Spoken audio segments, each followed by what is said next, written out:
సంస్కృత పాఠాలకు స్వాగతం. మధ్యమ పురుష ఏకవచనం అంటే మధ్యమ పురుష అంటే సెకండ్ పర్సన్ అన్నమాట. త్వం అధావః నీవు పరిగెత్తినావు. త్వం అనృత్యః నీవు నృత్యం చేసినావు. అని వస్తుంది చూడండి, చేశావు అని చెప్పడం. భూతకాలం ఇదంతా కూడా. త్వం అపఠతః నీవు చదివినావు. ఇది భూతకాలం సెకండ్ పర్సన్ అంటే పాస్ట్ టెన్స్ సెకండ్ పర్సన్. త్వం దేవం అవందతాః నీవు దేవుడిని నమస్కరించావు. త్వం తత్ర అవర్తథః నీవు అక్కడ ఉంటివి. త్వం మిత్రం అశ్లాఘథ నీవు మిత్రుణ్ణి పొగిడితివి. ఇప్పుడు మధ్యమ పురుష బహువచనం. యూయం పుస్తకం అపశ్యత మీరు పుస్తకం చూశారు. యూయం తం అనిందిత మీరు అతనిని నిందించారు. యూయం ఫలం అఖాదత మీరు పండును తిన్నారు. యూయం ఆహారం అసేవధ్వం మీరు ఆహారమును సేవించారు.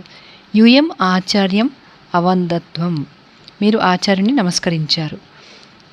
యూయం దోషం అక్షమధ్వం మీరు దోషమును క్షమించారు.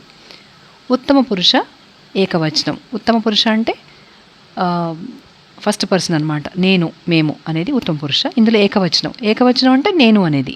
అహం గురుం అనమం నేను గురువుకు నమస్కరించాను. అహం విషయం అస్మరం నేను విషయాన్ని స్మరించాను. అహం పుష్పం అజిఘ్రం నేను పువ్వును వాసన చూశాను. అహం చిత్రం అపశ్యం నేను చిత్రాన్ని చూశాను. అహం పత్రం అలిఖం నేను ఉత్తరం వ్రాశాను.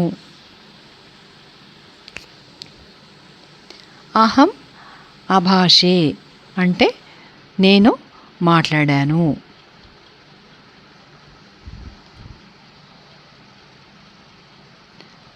అహం పతితం అత్రాయే నేను పడినవాడిని రక్షించాను.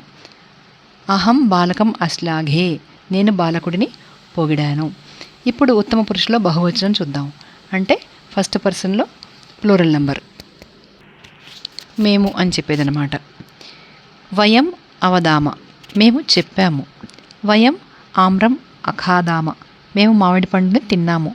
వయం అవసామ మేము నివసించాము. వయం అక్రీడామ మేము ఆడాము. వయం గ్రామం ఆగచ్చామ మేము గ్రామానికి వెళ్ళాము. వయం గణేశం అవందామహి మేము గణేశుడికి నమస్కరించాము. వయం అయతామహి మేము ప్రయత్నించాము. వయం అసేవామహి మేము సేవించాము. ఇవన్నీ మనం బై హార్ట్ చేయాలి. అంటే ఇద్దరు ఉన్నప్పుడు ఎలా, సింగులర్ నెంబర్ ఎట్లా అంటే ఏకవచనం, ద్వివచనం, బహువచనం, ద్వితీయ విభక్తి అంటే అతడిని, వాడిని, వాళ్ళని అనేది ఎలా పలకాలి, సంస్కృతంలో ఎలా చెప్పాలి.